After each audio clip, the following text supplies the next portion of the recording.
Now with this, we move on to our technical session number 3, which is supply chain management challenges and opportunities. This session will be now moderated by Dr. Sarvanan Raj. So he's already here with us. And Dr. Sarvanan Raj, I think all your speakers are, I think, joined already. So I'll just give the floor, and then maybe you can go ahead with your session. Over to you, Dr. Sarnaraj. Yeah, thank you, Ms. Vibha Bhatia. Thank you very much for the opportunity for the Agrovision. And very good afternoon to all the speakers. There are 4 learned speakers, Mr. Vinod Kaul and Mr. G. Chandrasekhar, and there is Mr. Srikanth, and there is Mr. Chetan Sharma. There are industry players, and there are economist and senior editor, and there is a policy commentator, and some 2 of them, they work with supply chain management. Very quite interesting panel we are having. And as you know, all supply chain management, one of the important, very critical sector for the agriculture.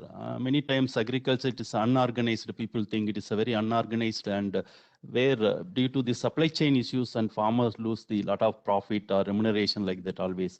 Even today, if you see large number of agri startups, majority of them 60 to 65% of the new age entrepreneurs or startups, they try to work on supply chain management in agriculture. That's why maybe today we are dealing very important session on supply chain management, opportunities and challenges. And we will take it up first, maybe 10-15 minutes presentation or whatever, what work you are doing, how you are associated with supply chain management. Panel members can talk on, and whether it is a presentation or free flow or whatever it may be, then we can have the 5 to 10 minutes, we can have the discussion, because 1.5 hours we are having for 4 panel members.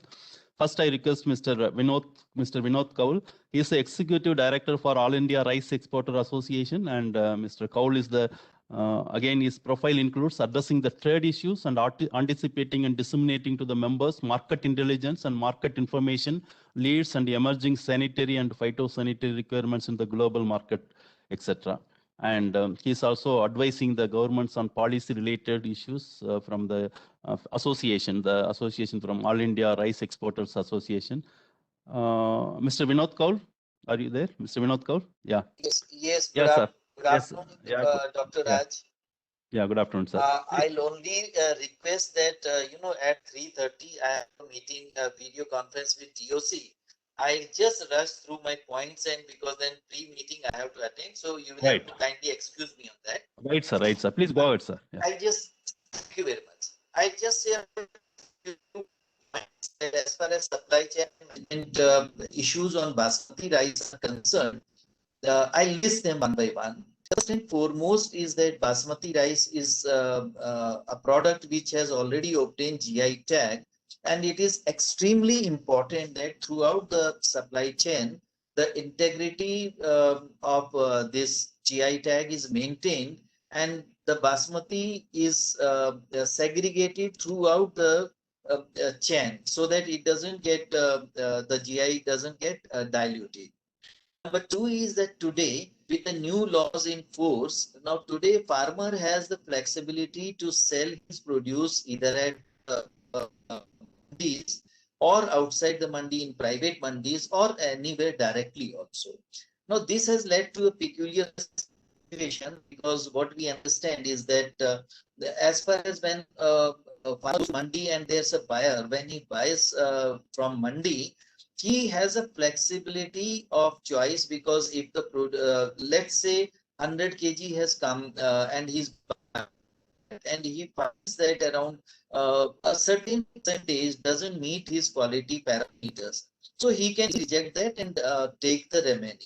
But this flexibility is not available at the private mandis, where he doesn't have this choice, so he has to buy everything. So ultimately it reflects in the costing structure when he produces rice out of that. So what is actually required here, what I feel, is that there is a need for quality standardization for the sake of uniform, so that a buyer has he buys it at the mandi, or he buys outside mandi, or directly from the farmers.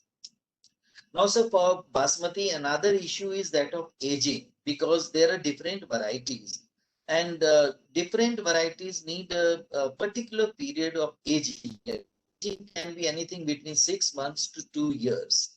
So some variety will give best results when it is aged for 6 months. Some may need 8 months, some may need 1 year, and so on.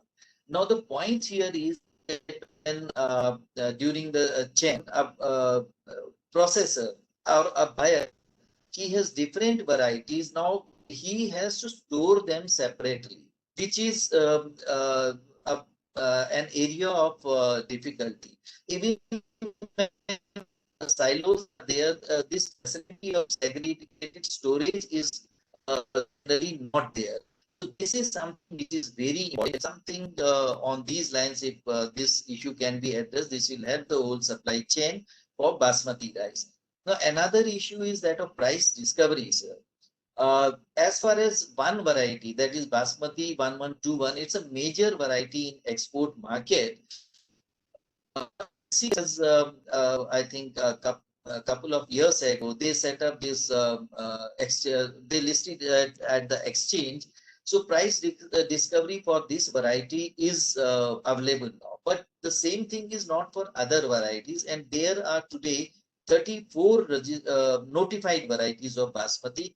I don't mean that every variety goes for export. There are 6 or 7, but for all those varieties, this price discovery mechanism is an issue.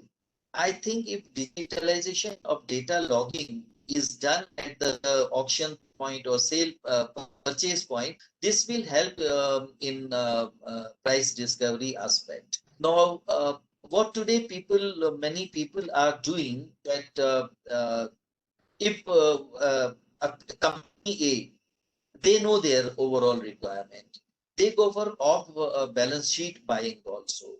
What it means is that, company A has a requirement, but company B buys raw material, that is a paddy, on behalf of company A, stores it in its own storage space, and then the company A, which technically owns this material, but which is in the custody of the other company, so he can buy it at any point of time.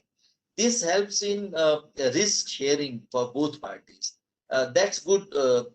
But another issue which is very crucial is the logistics problem, post processing. Logistics, it is right from farm to mandi, or from mandi to the place of processing, that is the rice mill, where transportation is needed. So that is the first part, and then transportation at the post end, that is post processing.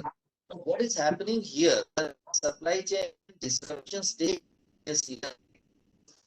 Many times the queuing of drugs takes place, which causes delay in loading. So that is something, if automation or modern mechanization can come at the unit level, this will help in quick evacuation of the produce and save time and money for the exporters. Now, today, another disruption in the supply chain, post processing, is coming by way of shipment issues. That's a major issue. In fact, at 3:30, we have a meeting with DOC on this issue only, which we have been flagging to the government for quite some time now.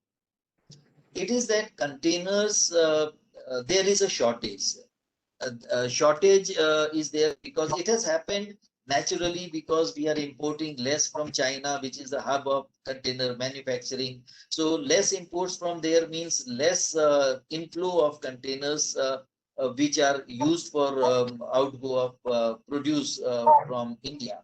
So now this shortage has led to a situation which has got compounded by the subsequent part that earlier what used to happen there, ocean freights. Shipping lines would announce an ocean freight structure which was valid for 28 days. Now they have reduced it from to around 12 to 14 days. For planning a shipment, it takes around 20 to 25 days minimum for an exporter. Now, what it is leading to, it's leading to a situation where if I plan for a shipment, it normally would take me 25 days. But I know that by this current ocean freight rate is available only for 12 or 14 days. That has become a restraint because what is happening on this part, because my process will take 25 days because I have to do a lot of things. There are inspections, there are delays at various aspects of the whole chain. So, which are not under my control. There is certification, there is contract registration, other things are involved. So, what is happening that by the time my material reaches the port, I think normally this deadline of 12 to 14 days gets over. So what I am forced to know is that I have to pay the higher freight because that would be the subsequent period. Earlier I had 28 days, now I have 12 to 14 days. That is leading, this has led to a massive rise in ocean freight structures. And what we have projected already to the government is that we gave a structure of freight for different segments, different markets, different ports, pre-lockdown and post-lockdown. My analysis shows that the increase in freights has been a minimum of 113% and a maximum of around 344%. But this data is about 1.5 months old. After that, also freights have risen phenomenally, and this is disrupting the overall supply chain. So I had these points immediately to mention. And as I have at 3:15 the pre-meeting for this DOC meeting, I would request if I can be excused, sir, unless there's something that you may have, sir. Fine, sir. Yes, I only just only one question. Anyway, you are another 3 minutes. You are there. 3:15. You are telling basmati rice. Still, there are large number of other rice varieties like black rice, red rice, like that. Any other GI tag rice also you will work, sir? This association, Rice Exporters Association. But other than basmati, any other promotional activity for other GI tag rice items, sir? Something from Northeast or some other things?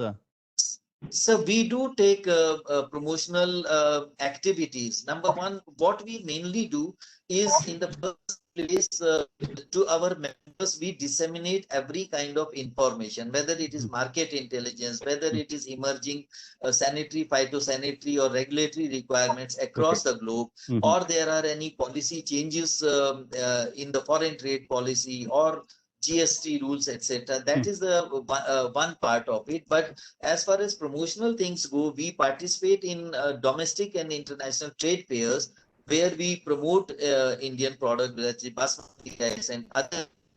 And we also try to access or reach out to other specialty rice varieties. Like only 10 days ago, I was in Siddharth Nagar, UP, where which is a non-basmati centimeter. Okay. Seminar. So now we are trying to look to provide avenues to local entrepreneurs, FPOs, so that they could get into export market. So that is how we try to promote and take these specialty products beyond the shores of the country. Okay, sir. Thank you very much, sir. It is 3:14 and you want to leave in 3:15. Thank you very much, sir. A lot of interesting points you put it. Thank you very much, sir, for considering my request. Thank you very much, sir. Fine, sir. Thank you, sir. Thank you, sir. And here, Mr. Vinod Kaul, and he put it a lot of important points like quality standardization and price discovery and pre and post logistics and all container storage, very important and practical issues. And thank you for highlighting some of the issues. Thank you very much, sir. We are having next very eminent economist, Dr. Mr. G. Chandrasekhar. He is a senior editor and policy commentator, and is a global commodities market and agribusiness specialist. And he writes a lot of columns in the Hindu Business Line and appears in business television.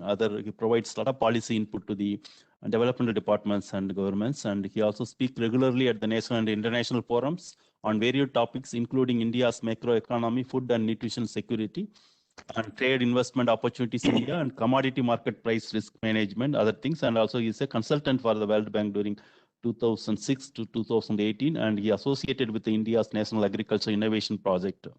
And he also associated with large number of international institutions and especially agribusiness space. And he is the economic advisor for the IMC Chamber of Commerce and Industry and a lot of many other institutions and consultant for UN International Chair Geneva and visiting faculty for the reputed business schools.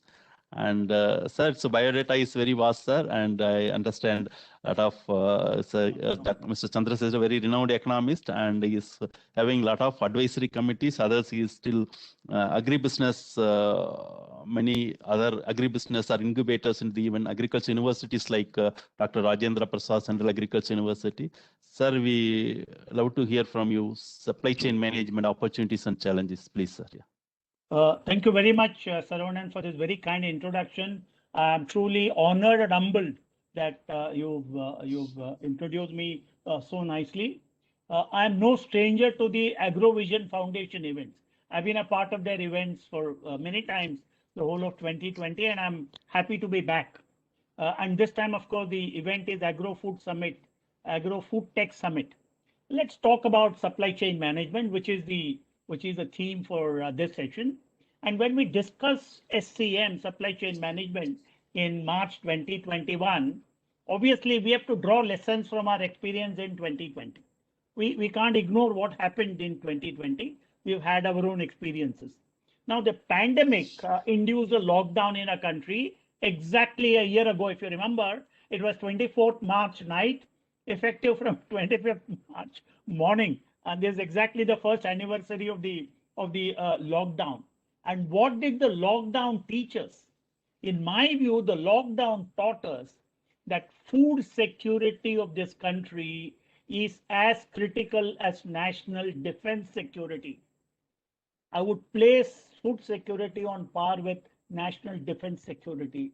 Like we cannot relax our national defense security. There shall be no lax or no laxity in our food security is a message that came out very clearly. Number one, we were for several weeks in a state of forced inactivity. Harvest was stopped on the farms. Mandis stopped functioning. Labor was not available. Truckers, the transporters were not available. And therefore, we had large harvests, but it was not moving. So there was a very serious supply chain issue that we faced, at least certainly in the initial part of April. And therefore, at the retail level, prices started to increase because of very tight supplies and panic buying by consumers. That is domestic market. At the global market, global value chains were disturbed.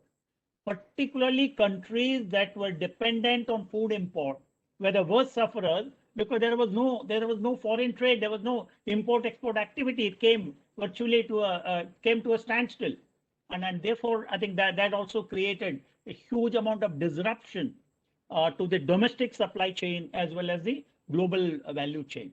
But fortunately for us, for our country, the policymakers very soon, probably by mid-April, realized that agriculture and food business cannot wait any longer. They shall not be subjected to the lockdown restrictions, etc.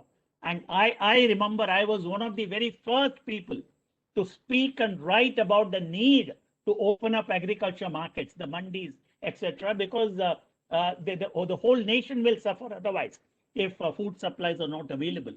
And therefore, the farm-related activities resumed in May, and the supply started to kind of to smoothen, and the tightness was eased. This pandemic over the last 1 year has taught us a few lessons, and these are the lessons I'm going to share with you and with our participants. Now, I believe a key component of food supply chain management should be building resilience. We need to build resilience. Agriculture and food systems are, as they are very critical for our country, there still are very serious risks that face our agriculture and food supply system. Not only just a pandemic-like situation, but there are bigger challenges, looming challenges like global warming and climate change, water shortage, land constraints, and even possibly bioterrorism as a risk to biosecurity of India. And we need to take all this on board to build resilience in the system. This is the first lesson I believe we have to learn. My strong sense, my fear is that if we don't recognize this risk, the food system could face any or all of these risks that we talked about, whether it is land constraint, water shortage, climate change, biosecurity issues, any of these risks. I think our food system can change, and it can face, and it can become a victim.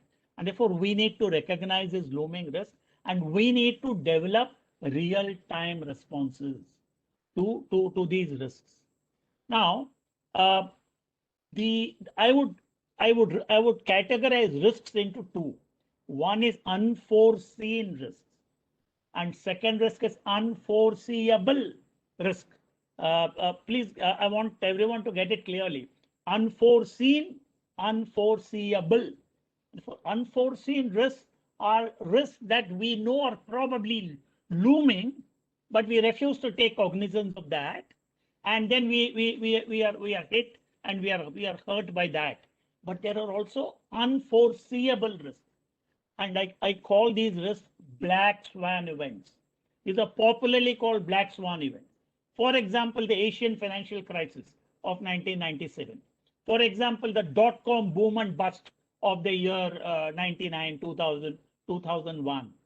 The 9/11 attack on New York, on United States, in when was it? 2001, if I remember correctly. Global financial crisis, GFC of 2008, and of course the pandemic of 2020. These are called black swan events, which most people did not foresee, and some of them were not foreseeable. That is important. Therefore, what we are able to foresee, we should be able to manage. What we are not able to foresee is a bigger risk. And therefore, during black swan events, we found that markets are actually buffeted by fear and shock. The sentiment actually deteriorates, and the market lacks confidence. We went through all this. During April, May, June last year. There was such a massive demand destruction across India because jobs were lost, incomes were lost, etc. And therefore, if we look at this COVID-19, it may be so easy, it's facile to dismiss it as a black swan event, which is very rare, with a severe impact, of course. It's rare that it may not occur again. I think to assume that such a black swan event has a very low probability of occurrence is not desirable. We have to expect the unexpected. That's extremely important. And after expecting the unexpected, we need to build our resilience. We need to build our response to these kinds of disruptive events. Therefore, for that, we need two things. I call this one, we need diagnostics, then we need therapeutics. Diagnostics and therapeutics. So we need diagnostic tools. We need tools to diagnose risks. Do we have the tools to diagnose risks? I'm afraid we don't have as yet to diagnose these risks. And second, we need responses to mitigate this risk, which are the therapeutics, the responses. And this is exactly where the resilience that I was talking about comes in. We need to build resilience in our food supply chain management. The big question is how to build this kind of resilience. We'll come to that a little later. But what I would think is, as a nation, we need to build an ecosystem that is ready for what I call, I've coined the word EWAR, EWAR, EWAR, early warning and advanced response system. We need to have early warning and advanced response system so that we have an early warning and then we have an advanced response, which is what I'm talking about. The diagnostics is the early warning and the therapeutics is the advanced response. And therefore, to take this thought forward after the pandemic, of course, in our country, I also find for a brief while, April and possibly May last year, we had supply side challenges. But I, as someone who tracks commodity markets, agriculture, look at prices, global trends, domestic trends, for our country currently, it's not so much the supply side which is a challenge, it is the demand side which is a challenge. It's a demand side that policymakers and all of us together have to address, because the demand is not picking up. There has been a massive demand destruction the whole of 2020, primarily because of loss of business, loss of jobs, loss of incomes, and loss of confidence. And therefore, we need to actually manage the demand side challenge, particularly in what I call the HoReCa segment. Hotel, restaurant, catering is called the HoReCa segment. That segment has taken a big hit, and boosting demand for that segment will actually help strengthen and improve our supply chain. Boosting demand will actually help the participants in the supply chain to invest more and more and start building efficiencies. Now, another lesson is, and I've written about it in the past, is one, cost efficiency is important. Everybody is chasing cost efficiency. You produce at the lowest possible price and sell it at the highest possible price, or get a good profit margin, etc. Now, should we be chasing cost efficiency alone, or is there anything else that we should be building? My sense, my lesson from the pandemic, from a supply chain perspective, is that as critical as cost efficiency is building resilience. For while we must look at cost efficiency without doubt, but it can't come at the cost of building resilience, which is the ability to manage and overcome risks. That's what is resilience all about.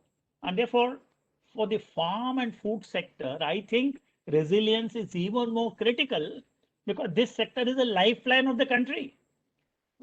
Without national defense security and without food security, where is the country? There's no country. And then therefore, this is extremely important. Therefore, I'm not talking about efficiency versus resilience. I'm talking about efficiency and resilience. We need to build both together. And to put it slightly differently, let me say, we've been talking about in the last few years climate smart agriculture. Yes, climate smart agriculture is very important. More crop per drop, etc. All that is very important. But now we must also start practicing what I call not only smart agriculture, climate smart agriculture, but also crisis smart agriculture. We need crisis smart agriculture. How would agriculture respond to any kind of crisis? After all, agriculture and food systems are not separate or disjointed. It's actually a continuum, right from input supplies to cultivation, growing, processing, and distribution and consumption. It's actually a continuum, and therefore the lesson for me from the pandemic for supply chain management is building partnerships, building collaborations among all the value chain participants or supply chain stakeholders. The input suppliers, farmers, processors, distributors, and consumers. I think and the financiers, the financial institutions, researchers, academics, all that. I think all of the service providers, warehousing, and a whole lot of services that are required. All these, we need to build partnerships and collaboration, because each one of these stakeholders is an integral part of the supply chain. And as I say, a chain is as strong as the weakest link, is an old English saying. A chain is as strong as the weakest link, and therefore every link in the chain has to be strong, so that the whole chain becomes strong. And I believe this is actually the ought to become the focus of the Atmanirbhar Bharat program, in my view, because the chain has to be strong, and therefore the entire system will get strengthened. If I have a few more minutes going forward, I'm seeing very, very clearly some trends, very clear trends that are emerging. I am convinced most countries, particularly the countries that are dependent on food imports, will seek and work towards food security, including our country, of course. There is no doubt at all. I expect there'll be greater demand for health foods and healthy lifestyles. I call this the healthification of the food system. Health foods and healthy lifestyles. And the third one, I'm very clear, and I have evidence.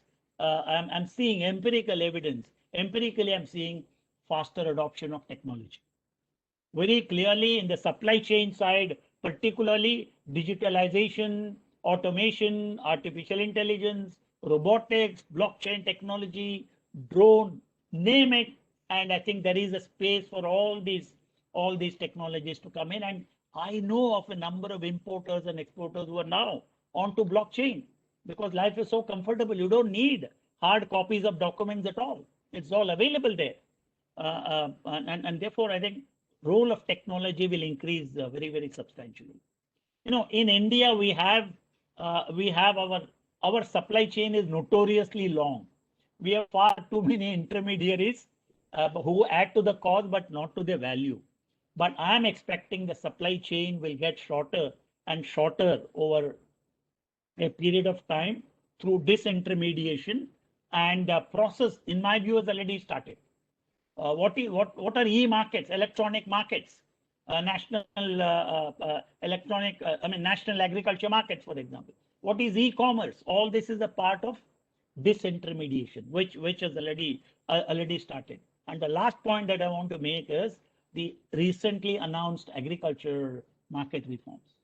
These are further going to drive more efficiency in strengthening the supply chain. It will infuse efficiencies, bring transparency with technology adoption, reduce cost of supply chain management, and of course, it will help bring the primary producers and the end consumer closer than they are at the moment, and which is where every stakeholder in the chain will capture greater and greater value. I think this is, I'm very clearly able to see this, and I'm quite certain those who are practicing supply chain, they have hands-on experience, will be able to tell us more. But I'm able to foresee this trend very, very clearly. And the speaker, Mr. Kaur, talked about rice. I think for rice, basmati rice, traceability is extremely important. And therefore, he needs technology to ensure that there is adequate traceability, etc. Yes, sir. So I think I'll leave it here. Let me say good luck and God bless you all. I'm open to questions. I'm available till 3:55. Yeah, if you don't, pardon me, you need to let me go because 4 o'clock I have another speech to make. Okay, sir. Thank you, sir. I have only one question. As clearly you told a lot of thought-provoking ideas, and they put very clearly building the resilience or expecting the unexpected. We need to have the response system. And also you told clearly it is not only climate smart agriculture, it is a crisis smart agriculture. Another one thing is making the partnership and collaboration. There I have questions, sir. Normally, if you see large number of system players, there are large number of supply chain itself. There are many players, sir, across agriculture development. If you feel there are large number of today now recently civil society organizations added, but I see a lot of limitation in the making the real partnership and networks. How to make it really to make it more efficient or resilient or crisis smart agriculture, but we need to work with together. But that is many places not happening. Somewhere 80s and 90s only public sector might be leading, but today large number of private players are there. How we can see and who will facilitate these type of things, sir? Just only this question I want to get answer from you. There are two ways in which it can happen. One way is realizing the imperative nature of building these partnerships and collaboration for a very selfish motive by individual private sector participants. They all must see value in building partnerships. This is one way, which could be a slow process. The second is that there is a bigger risk, there's a bigger threat, which will force people to come together and build partnerships and collaboration. And therefore, whether they are going to learn by design, they'll think about it and learn this partnership and collaboration, or they'll be forced through an accident to come together and perforce get into collaboration is a big question. But it's a process. It's a process. All of us have to start talking about it. That is very important. Once you start talking, discussing, disseminating, you will start triggering ideas in the minds of people. The very idea of contract farming itself has started to trigger ideas in the minds of corporates and farmer producer companies. That we are not looking at all those protests that are taking place. With due respect to all of them, fine. That's another side.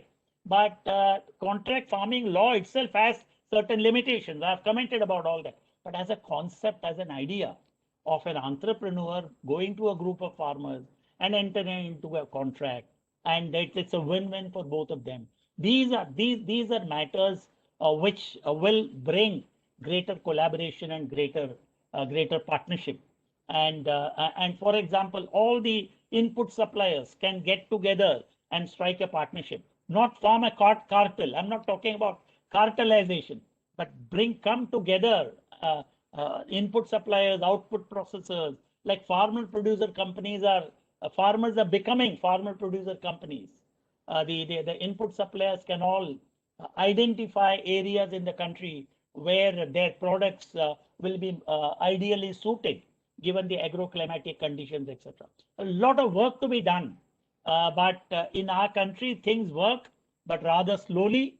Often there's no great motivation or incentive to change, because the existing businesses they're doing well, and therefore they think, yaar, business to chalega abhi. Why should I change? Why should I become?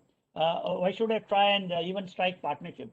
But I'm sure as we go along, there'll be a certain compulsion actually to strike partnerships if we once again face those risks similar to the pandemic that we faced last year.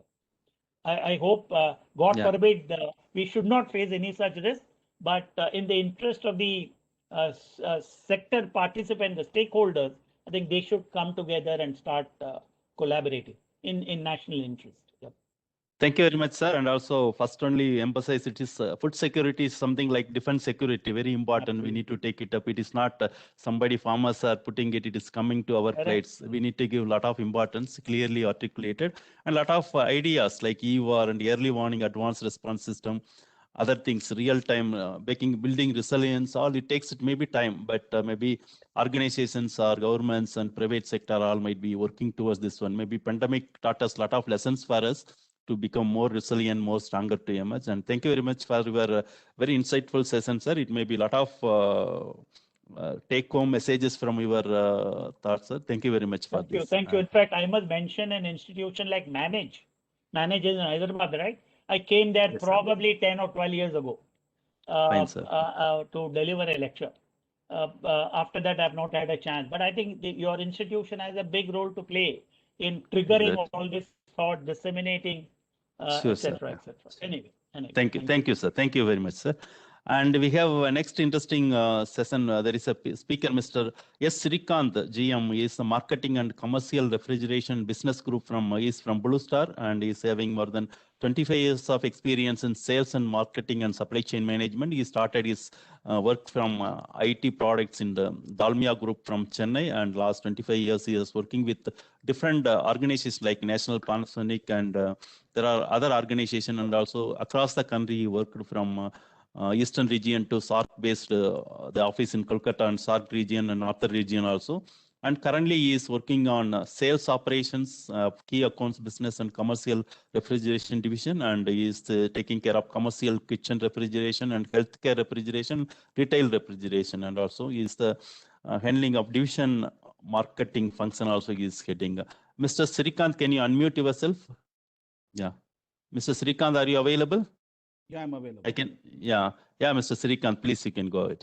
Yeah, I'd like to presentation on the Indian cold chain scenario and how it is important to keep the freshness intact.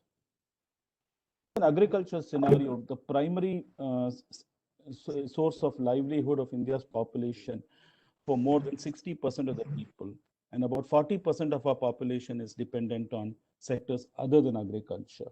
But the contribution of agriculture to the Indian GDP is around 20%, while others constitute 80%. Now, looking at the agricultural scenario from the 60s to the 80s, we had the Green Revolution. We had high yield variety of seeds and fertilizers, which led to significant increase in production in those days. And we reduced the import of food grains because we were more worried about getting self-sufficiency just after independence. The period between the 80s to the 2000, we saw increased cereal production. There were economic reforms which were introduced towards the middle of this period. Exports were encouraged. We generated a surplus in agricultural commodities and exports, and we again became a net exporter. And now if you look at the period from 2000 onwards, we became a high demand for food grains. MNCs came in, bringing in better technology to the market. There was rise in institutional credit, and we also had the National Food Safety Mission to increase production of rice, wheat, and pulses.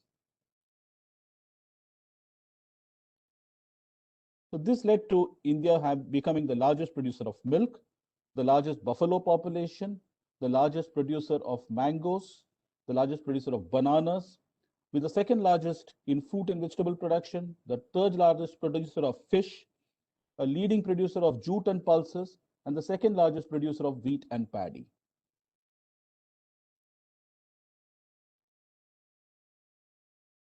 Now let's take a look at the wastage which happens due to the lack of cold storage facilities.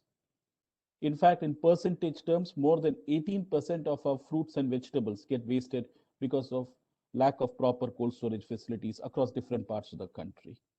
The figure comes down in case of oil, seeds, and pulses to around 6%. So is it in the case of cereals. For milk and dairy products, the wastage is around 1%. Again, in fisheries, it is around 3%, around 3% in meat, and 4% in poultry. And this wastage of food, of agricultural produce, is definitely a loss to the national economy. Now, coming to the cold chain.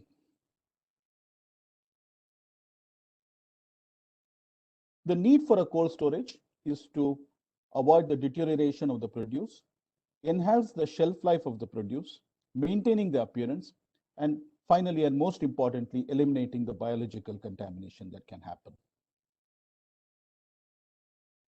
So what's a cold chain?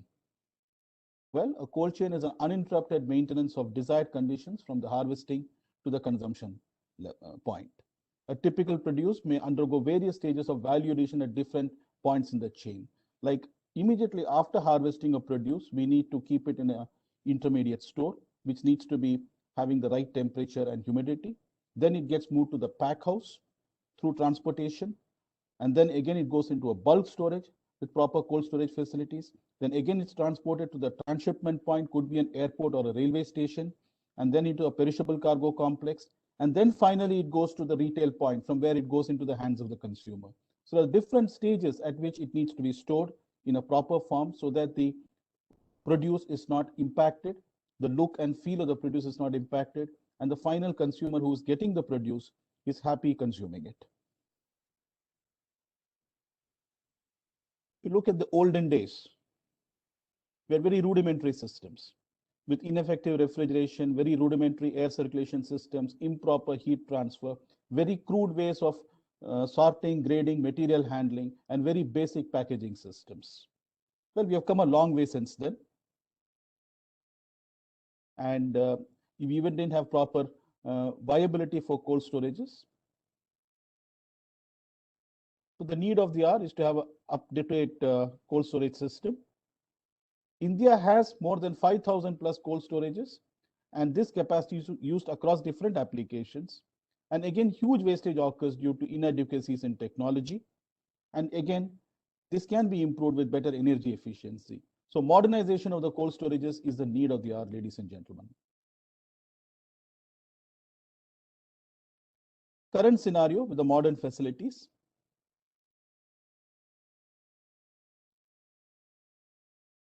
People look for safety, which is with regard to toxicity, inflammability, and food safety, which is becoming very important. Then reliability, where we want to have a lower downtime on the equipments, and diversity. And from the economic standpoint, the initial cost as well as the operating cost for a cold storage. Now, components of a cold chain facility. You have a pre-cooling chamber, you have a short and long-term cold storage, you have a ripening chamber, and then you have a testing and certification lab. Again, you have a grading and sorting line, you have a packing line to complete the complete lineup. A modern cold storage facility like the one we have at Rohtak for banana ripening, or at Nasik, or at Heritage Kuppam. These are complete facilities that has been done by our company. And to sum up, in post-harvest management, one has to encompass the needs of the produce in the markets, the material handling systems, superior technology for storage to improve shelf life. And post-harvest management will help in arresting the supply side constraints through elimination of wastage, get farmers a better remuneration, and get consumers quality products at reasonable prices. So that's the short presentation I had, ladies and gentlemen. Thank you. And Mr. I will just add a few things. In fact, Yeah. Mr. Chandrasekhar mentioned about the HoReCa segment. I will say that in these times of pandemic, the demand for cold storages across the country have definitely been very high from different sectors, be it the agricultural sector, be it the pharmaceutical sector, be it the food sector.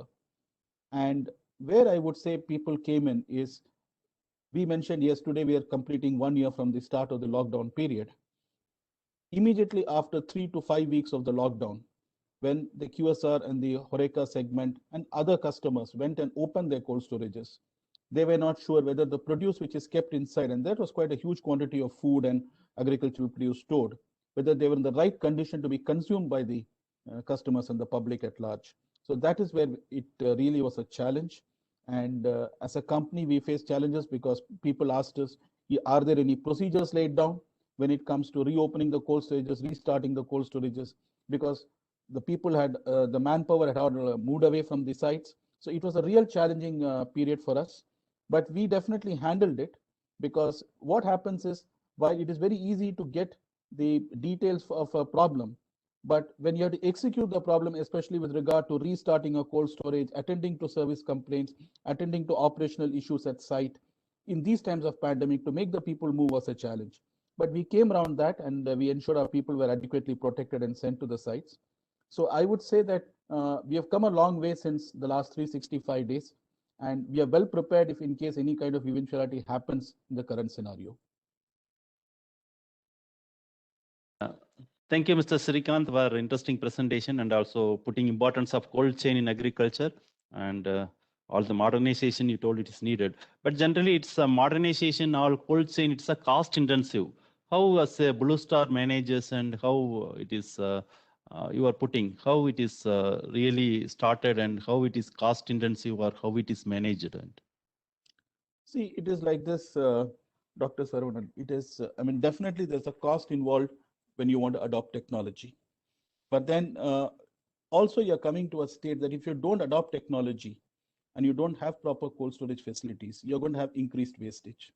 I don't know whether you read it during the pandemic, but during the period of May, June, there was a lot of supply of vegetables into Chennai.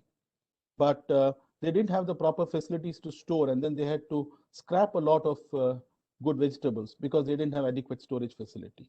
So I think people have to invest in proper facilities. Technology will definitely be costing some money, but people have to adopt technology if they want to ensure better shelf life for the produce that they're producing, especially from the agricultural standpoint. any more intervention very specifically after pandemic, it may be taught agriculture how it is important, but still there are a large number of small players, even there is a public sector, government players. Anything you will do specifically with the government sector or farmers or farmer producer organization? Yeah, how you do? If you are doing, how you are doing? Yeah. We are already working very closely with the Ministry of Food Processing. And definitely we are having a lot of programs which is going along with them. So if anybody is wanting to approach us through the ministry, I mean, we are more than willing to help them out. Okay, no, directly there is any partnership opportunities with your Blue Star, anybody, anything because can- there are a large number of farmer producer organizations are coming. It is always for them very struggle to have their own cold storages, other thing. Whether those type of farmer producer organization directly they can reach you and how it works for them. See, we can set up the cold storage. We are not running the cold storages. Fine, So we okay, are- you can set up. So we Okay, can set up the cold storage, but running the cold storage is not in our scope. It is not a Okay. business that we are into. So if Okay. any of the farmer organizations, if it's a cooperative or if it is a consortium of farmers who want to put up a cold storage, they can Mhm. definitely approach us and we can work out the via media how the whole thing can be handled.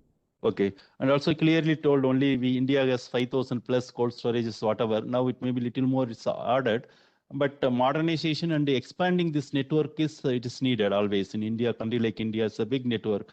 What do you see policy? What type of policies should be there, and how we can improve the network across the country? Any idea you want to put on it?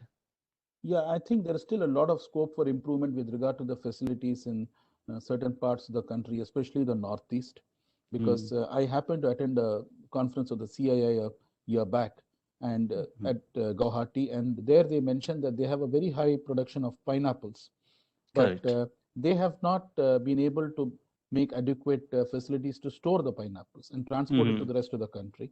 So I think, the essence is to get the produce, store it at the right temperature and to have it transported at the right conditions and then have it distributed. I think the whole thing has to be sitting in place for the produce to reach from one end of the country to the other. I think we still have some way to go in that. We have made some progress, but I think we still have Okay. some way to go, especially if you have to look at it from the uniformity in the country. Some places of the Okay. country are today I should say the infrastructure is good, but in certain places, there's still some way to go. Okay. For example, today there are a large number of agri startups are working on this phase, especially fruit and vegetables or perishable area. They are working, trying to reach directly to the consumers. Whether some agri startups, they are because they are small and they need funding and other support. Some agri startups want to collaborate with Blue Star. Any possibilities is there? You will set up for because of that agri startup and you will take some equity like that. Any thought on that? Currently, we don't have anything like that working, sir. Okay. Okay, fine. There are large number of our own startups they are doing on this area, but always they will struggle for putting high resources and they look for always partners. And thank you very much, Mr. Srikanth, for elaborate presentation on cold chain and Blue Star activities. Thank you very much. Thank you. We are having next presenter, Mr. Chetan Sharma. He is from All India Head Milk Procurement from Mother Dairy, and always we know milk is always it is a widely debated commodity for the making milk. How much it is, whether it is traceable or it is adulterated, or there are a lot of issues with the milk. It's a very essential commodity.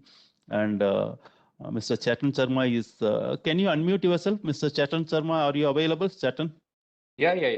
Yeah, fine. Yeah, he is If you can dealing. make the sharing. Yeah. Just we will say more than 20 years of experience in handling the raw milk supply chain and logistic and milk quality and technical inputs for milk producers. And is responsible for sourcing almost 45 lakh kg of milk per day from across the country, including north, south, or east part of the country. And he is managing the logistic supply chain, catering to the 20 manufacturing station and complete distribution of allocation of milk through fleet of more than 700 road milk tankers and 47 rail milk tankers, and like that he is having a lot of experience and developing the business plan and budgeting and forecasting milk related issues. I hope very exciting supply chain management experience with Mr. Chetan Sharma. Yeah, please, Mr. Chetan Sharma. Part of AgroVision. I have been earlier also part of the AgroVision presentations in Nagpur. This is the first time that we are holding it through a webinar. And I'll be taking you through the milk supply chain and what are the challenges and opportunities at different levels. I'll start with some basic information of the dairy. So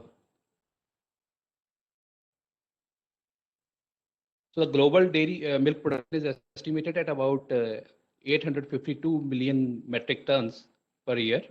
Major countries or the regions which produce milk are India, USA, Oceania countries like New Zealand, Australia, European Union, Pakistan, and Argentina.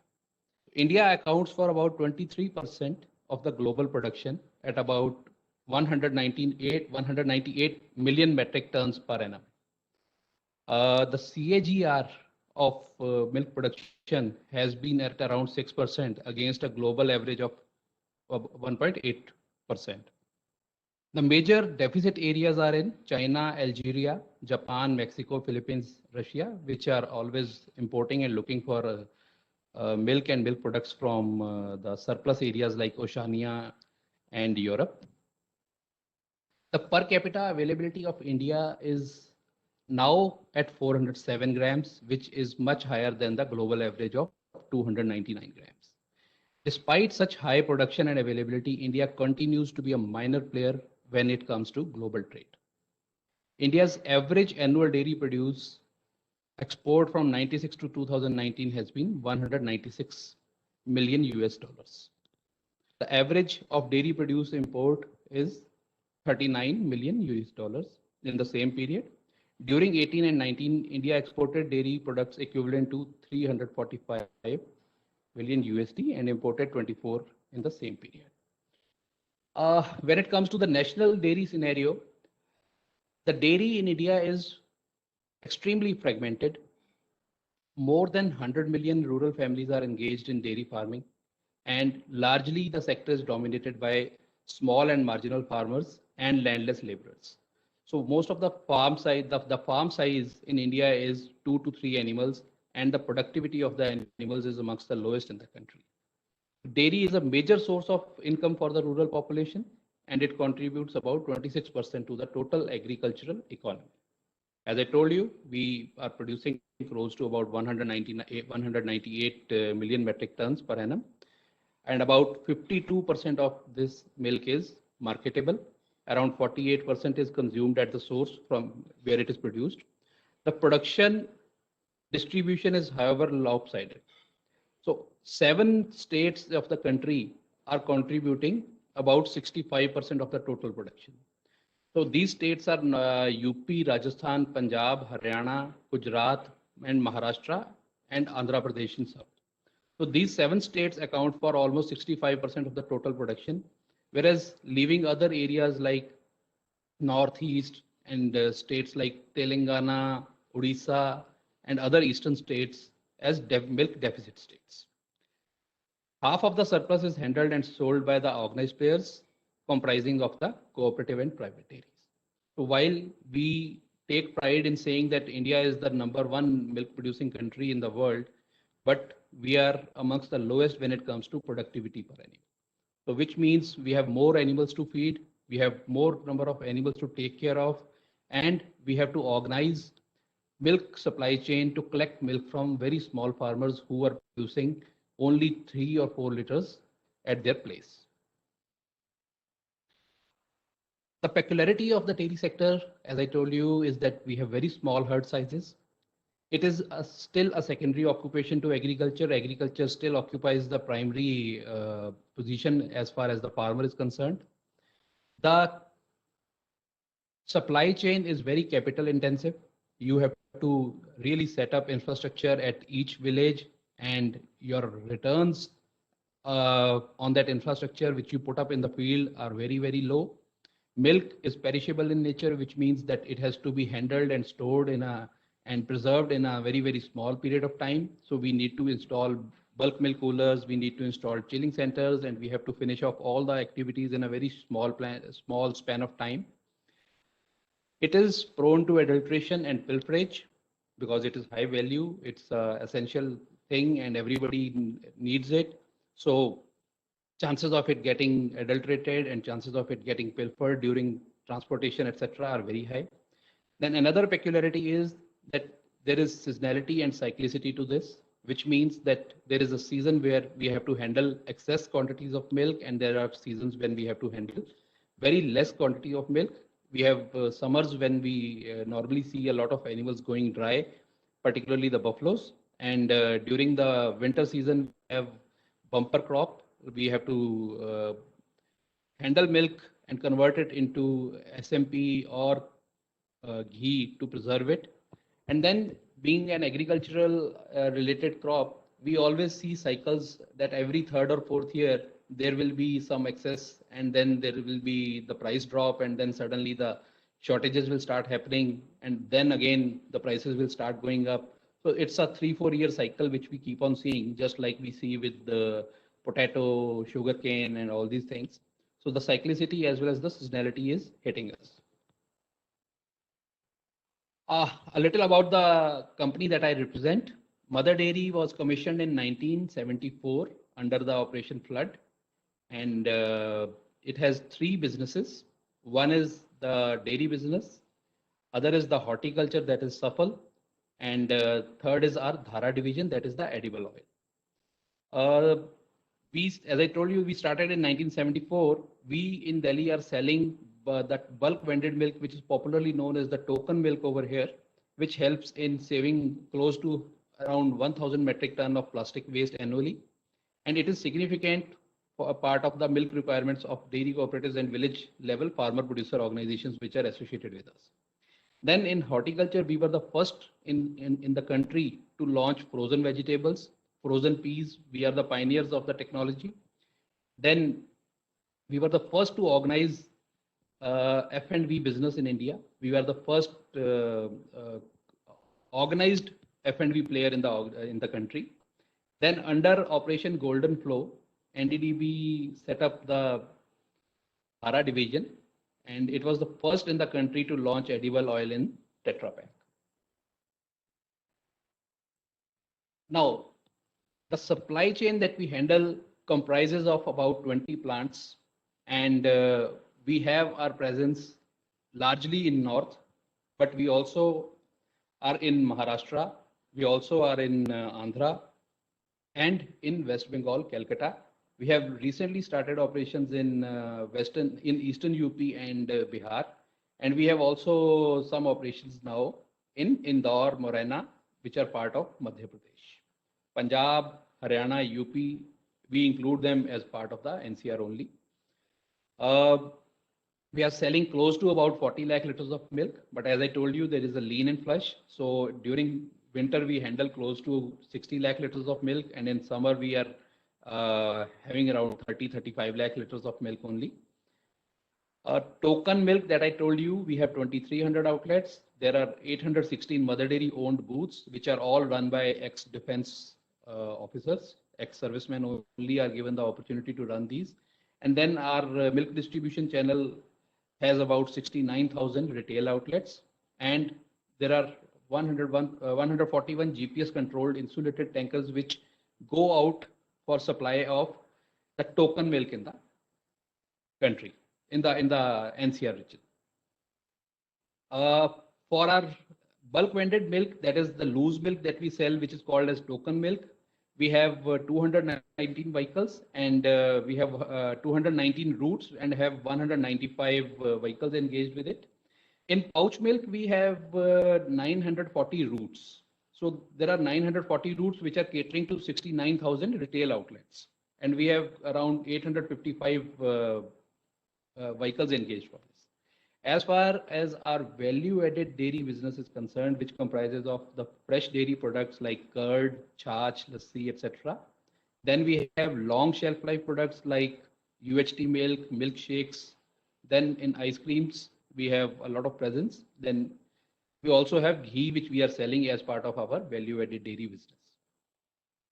So the value-added dairy business again reaches out close to 70,000 sale points spread across 526 cities, and we have close to about 2,400 distributor stockists engaged with us for the value-added business. As far as the backward integration is concerned, we are procuring milk from around 23,000 villages. Close to 8 lakh farmers are associated with us. We have put in 700 plus bulk milk coolers in the villages to chill the milk. And more than 700 tankers are engaged with us, and about 47 rail milk tankers are engaged with us. So we are currently getting milk from different parts mostly all the northern states are supplying milk to Delhi, which comprise of Punjab, Haryana, Himachal, Uttarakhand, Uttar Pradesh, Rajasthan, Madhya Pradesh. We also bring in milk from as far as Balaji, that is in Andhra Pradesh, that Tirupati Balaji in Andhra Pradesh. And some milk also comes in from Maharashtra to us. We also are selling in Calcutta, which the milk for Calcutta goes from Jharkhand and Bihar. And we have organized the farmers through farmer producer organizations, and we have our own network of dealing with farmers through setting up village level collection points. We also get some surplus milk which the cooperatives are not able to sell. So whatever surplus cooperatives are not able to dispose of themselves, they supply that milk to us. So we have some supply arrangements with them, and on the basis of that, they supply milk to us. We have set up farm producer organizations, which Mr. Chandrasekhar was mentioning. We have Mahi in Gujarat, Shrija, Payas, Sahaj, Bani, and Bapu Dham, etc., spread across different sites. Encouraged by the kind of response the farmers were getting, a lot of other organizations like Tata and NRLM have also been approaching NDDB, and with the help of NDDB, they have set up producer organizations in different areas where the government wanted some intervention to be done. This is the supply chain of milk from the farm to the consumer. So after milking the animals, the farmer brings the milk to the village milk collection center, or the milk can be directly supplied to the bulk milk cooler, where the milk will be not only collected but also chilled within the village. This is where our friends from Blue Star also specialize in. They used to have some association with PECO to supply bulk milk coolers. So the milk is supplied at the village level collection center, where the milk will be tested for weight, will be tested for fat SNF, it will be checked for adulteration. All these activities will be conducted at the village milk collection center at a preliminary level. Then the milk will be chilled either in the bulk cooler, or it will be transported through milk van to the milk chilling center. So milk chilling centers are large chilling centers, stations, where milk from 100, 120 villages comes in cans, and with the help of glycol or some other chilling media like brine, etc., it will be chilled to less than 4 degrees Celsius to ensure the quality is preserved. This milk will then be transported through the milk tanker to the processing plant, where the milk will be processed and packed into pouches and sent through insulated milk, sent through the insulated crates or in the insulated milk vans, and it will reach the distributor points, and from there it will go to the retailer, and that's how the consumer will get it from the nearest retail shop outlet. Now all these components of the supply chain are very critical. They are spread across, as I have already mentioned, the number of retail outlets we have, the number of farmers we are dealing with, the number of collection centers that we are having, the number of villages we are covering. So it poses a lot of challenges for us at every stage. I'll be taking care of the raw milk supply chain. That is, I'll be covering the supply chain up to the packing station. So to ensure that the supply chain remains robust, we are embracing the technology and to build the efficiencies in the system. So we are covering all the supply chain components in it. One of the major challenge at the farm level is that the low productivity of animals. Then the high intercalving period. Low productivity of animals, the animals are producing only 2 to 3 liters of milk, half of which the farmer will be keeping for himself. The farmer is not aware of many scientific means. He does not understand how to impregnate the animal, so which leads to high intercalving period. The farmer is not able to detect when the animal is ready to be impregnated. He misses out the heat, and then it adds to the lengthening of intercalving period. There is very less availability of quality feed and fodder, And farmer, because he has been traditionally associated with it, either takes the animal out for grazing or does some cooking or does some kind of own remedies for his animals as far as the feed is concerned. So whatever surplus crop he has, he tries to feed that to the animal. So all this is leading to low productivity. The animals are not fed properly. The veterinary facilities in the villages are very poor. The true veterinarians are not present in the villages, and everybody feels that he can fit the role of the veterinarian. So the veterinary facilities are again a big challenge. Then poor farm management. The farmers are not aware when the animal has to be dewormed, when the animal has to be vaccinated, how the animal has to be kept healthy, and how record keeping has to be done. All these are issues at the farm level. Then, as I told, that heat detection and AI facilities are also not available. Farmer misses out the heat. He does not know how to get the animal impregnated at the right time. And mastitis is a major cause of loss of production in the farmers, because normally whenever mastitis comes, it affects one or two teats of the animal and it leads to a loss of production loss. These are the challenges which are faced at the farm level. To overcome these challenges, at Mother Dairy, we are assisting the farmers by helping them with good quality cattle feed. We are providing them mineral and vitamin supplements at their doorstep. We are educating them on how to preserve the fodder. We are providing good quality fodder seeds so that more fodder is yielded out of an acre of land. And then we are also encouraging them to make silage. So all these activities are being done to bring in a scientific way of feeding for the animals. So we are educating the farmer that he should be feeding the animal according to the body weight, according to the stage of lactation and the genetic potential of the animal. So we are also propagating the least cost formulation rations, which takes into account what is readily available in that particular season from the crops. So if at a particular time, let us say in winter, if Barsim is available, then Barsim has a lot of protein in it. So that is the time when we will tell the farmer to use lesser protein supplements from outside, or reduce the balanced cattle feed, because it's again a source of protein. And if there are more grains available during, let's say, April-May period, that is again the period we tell the farmer that he should reduce certain components and increase the other components. So depending upon the availability of the feed material, we are advising the farmers on least cost formulations. And we are also educating the farmers on deworming.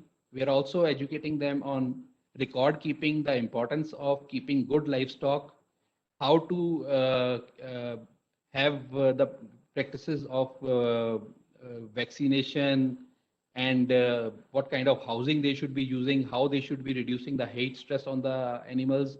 And we are also making arrangements for the artificial insemination by providing them semen and by training the local resource persons in the villages on AI. We are spending a lot of our energies on livestock management practices. So we are trying to educate the farmer the scientific way of keeping animals so that they can get more yield from their animals, and ultimately it leads to increase in productivity, reduced cost of milk production, and higher returns to the farmer. We are also organizing animal health camps. We have a team of veterinarians available with us who go into the villages, organize health checkup camps. They do pregnancy diagnosis over there, and they do all sorts of testing for detection of mastitis, subclinical mastitis. Then they advise farmers on systemic diseases, protozoan diseases, reproductive diseases, which are causing loss to the farmer indirectly. And also, we are educating them which is the right time for vaccinating the animals, whether it is for FMD, for HS, black quarter, mastitis, etc.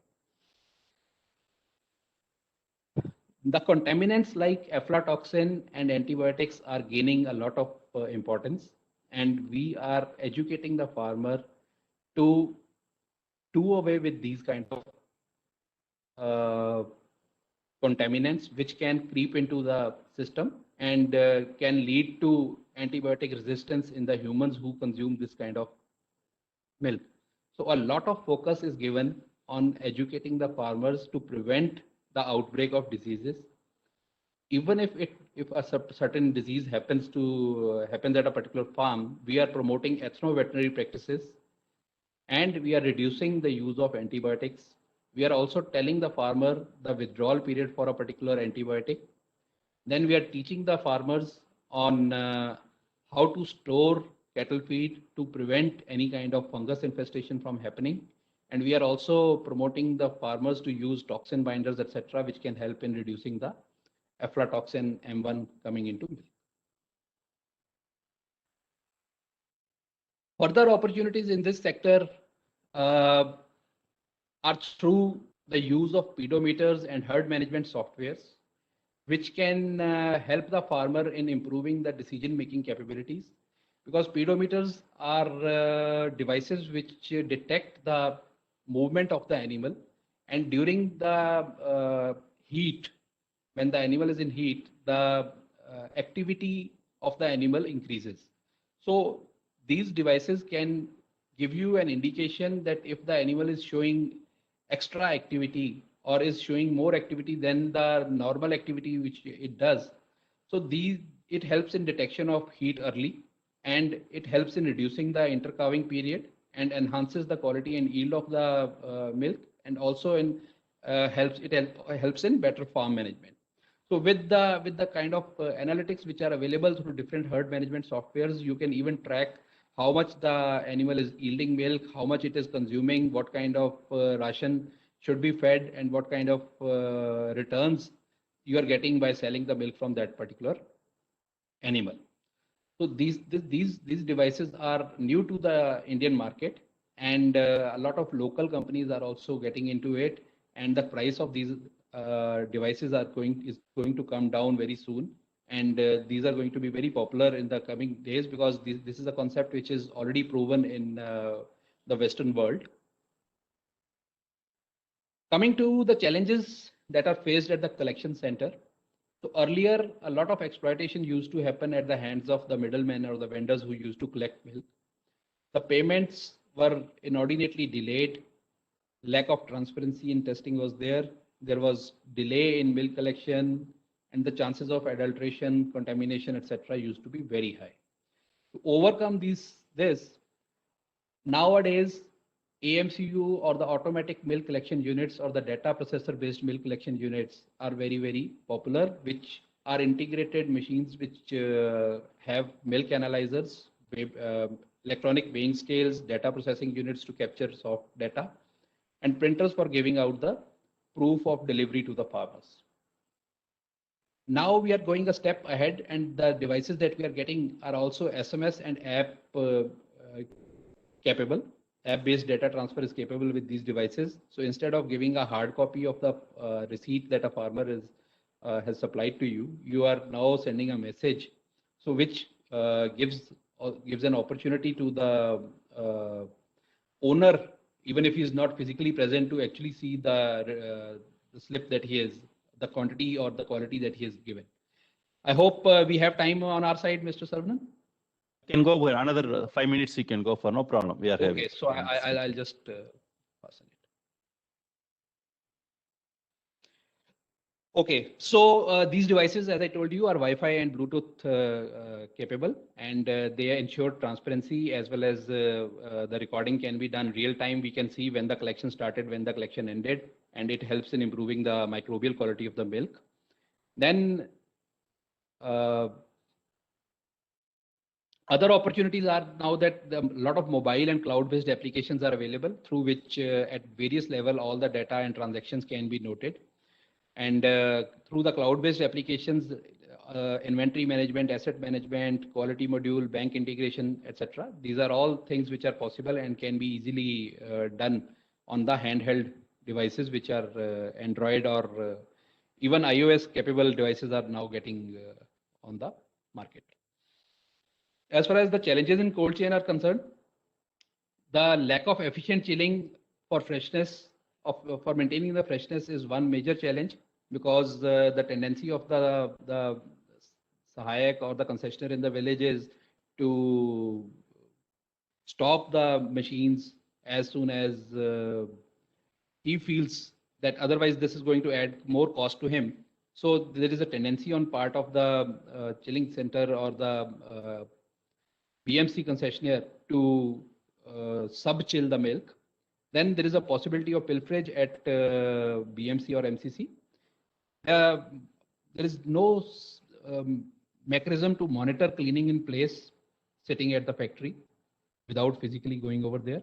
And the higher electricity and generator utilization, because chances of manipulation at the part of the concessionaire to use the electricity or diesel, which is for milk chilling for his home or for his own business, cannot be ruled out. So opportunities in this sector are that a lot of IoT based monitoring systems are getting available and are getting popular also. So which involves installation of temperature sensors, volume sensors, and monitoring of electricity and generator switch on, switch off time. So real time temperature, and volume can be noted. The compressor on off time. It also helps in generating alerts through emails or SMS for any malfunction or pilferage. The power consumption can be monitored, and we can even remotely configure the cutoff temperature. The devices, you just need to have an app on your phone, and you will keep getting all these detailed analytics on that. On milk transportation, the chances of adulteration and pilferage in transit are high, and spoilage due to rise in temperature during transportation is another factor which we have to deal with, particularly in harsh summers of North India. Route deviation, unauthorized stops are another challenge for us, which we have to take care. Then there is a tendency on the part of the transporters to report incorrect distances, and there is no real-time monitoring for the exceptions. So on this side, a lot of work is being done. So temperature sensors are being installed on the tankers. We are able to get the hourly temperature records of the milk or the temperature sensitive products that we are selling in the market or we are procuring from the field. Then certain sensors can be put up on the lids and manholes, which help us in tracking and seeing if somebody is trying to open them unauthorized in an unauthorized way. Then GPS tracking and live video streaming is also being done. We are able to track all the vehicles. All vehicles coming to Mother Dairy have GPS installed in them, and we can do a real-time tracking of all the vehicles which are coming to us. And then these trackers are also integrated with the route planners, which help us in reducing the cost of transportation. The route planner softwares help us in giving out the shortest possible routes. Then integration of these GPS devices with the business analytic dashboards is something which is also very interesting. And we're also doing indent management through GPS and through indent management softwares. Then we have also started with smart e-locks. So I'll briefly just tell you what these e-locks are. So these e-locks are devices which are put on the milk tanker barrel to prevent any pilferage in transit. These e-locks will open in a particular geography.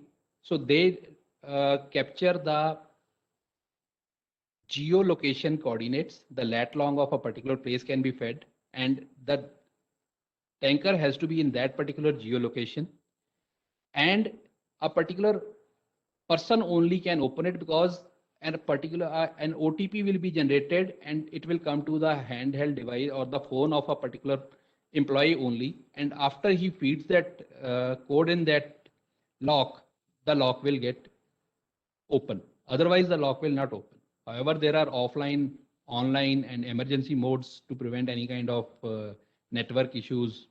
But this is a concept that we are trying and we are getting very good results. And this is something that we are doing to ensure that there is no pilferage on the route.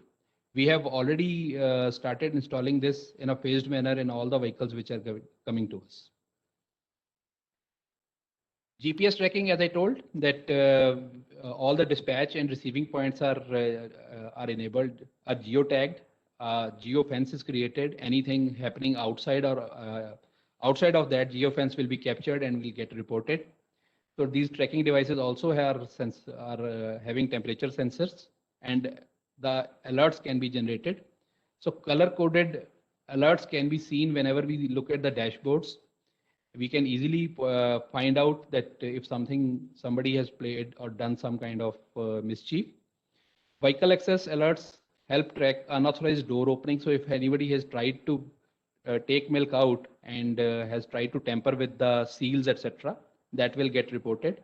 And any breach of the geofence, that if somebody takes the vehicle out on a particular, takes a detour, then we are able to catch hold of those.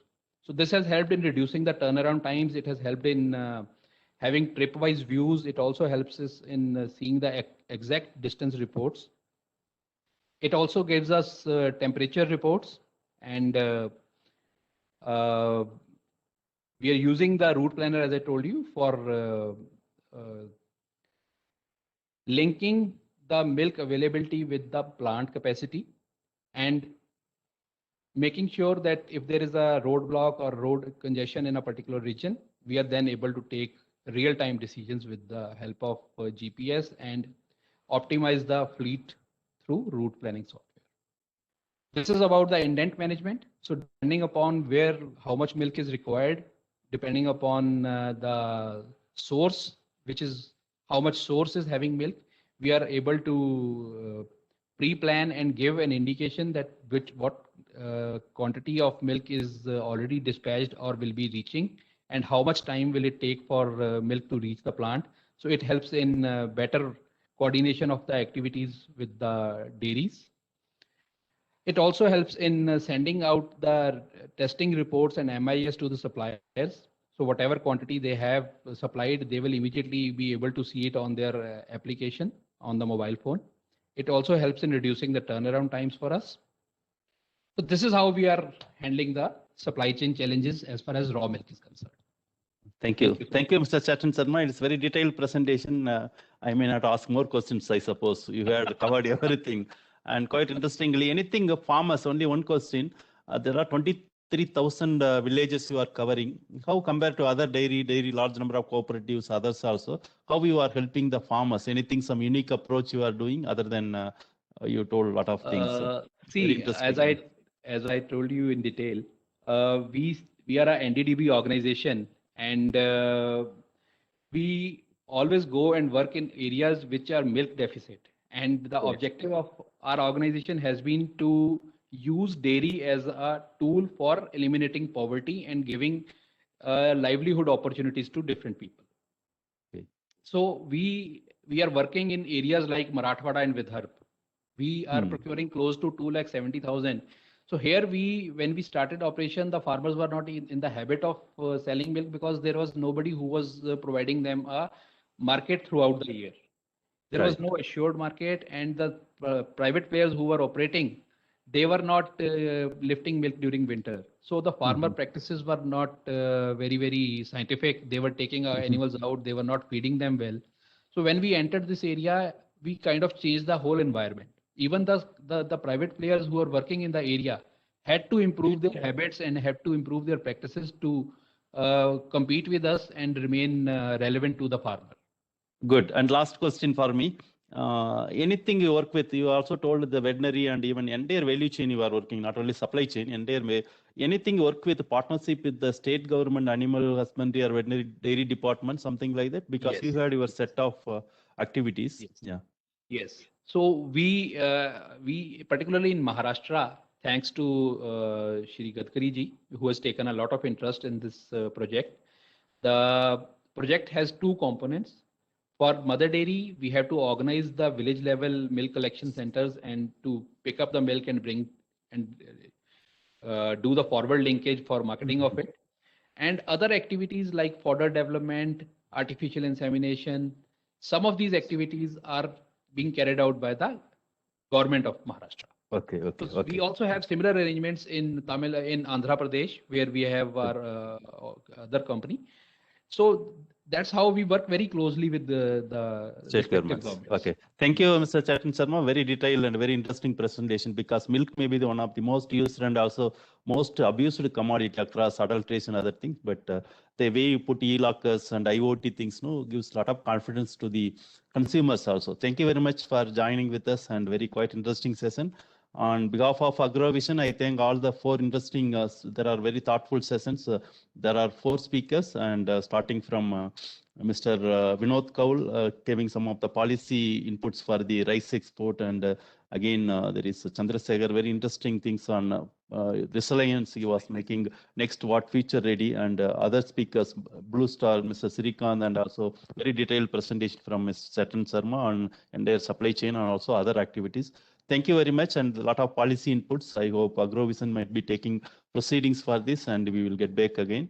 And on behalf of organizers, I thank AgroVision, all the administrators, those who are organizing very important these sessions. And thank you very much, all the organizers of AgroVision, for opportunity. Thank you very much. Yeah. Thank you, Dr. Thank you. Sarvaraj, for moderating this session so wonderfully and smoothly. And I thank all other speakers, and also to Mr. Chetan Sharma for such detailed and interesting presentation. So we would like Thank to you. thank all our participants and all our delegates who have today attended all our sessions. And we look forward to meeting you tomorrow with two more interesting sessions. So for tomorrow, we have a session with Mr. P.L. Kaul, who happens to be a past president of All India Food Processors Association. So he will be moderating a session, New Technologies, Food Losses and Wastages. And then there'll be another session of role of BFSI for development of food processing sector. We have WhatsApp groups for all the sessions where moderator is interacting with all the speakers, and that's the most buzzing group that we have, the session 5. So there we have a great representation from all the major banks, from Banks of India. So we look forward to have you all tomorrow once again for our interesting session. And thank you once again. Thank you, Ms. you. Vibha, for that. Thank you. Thank you.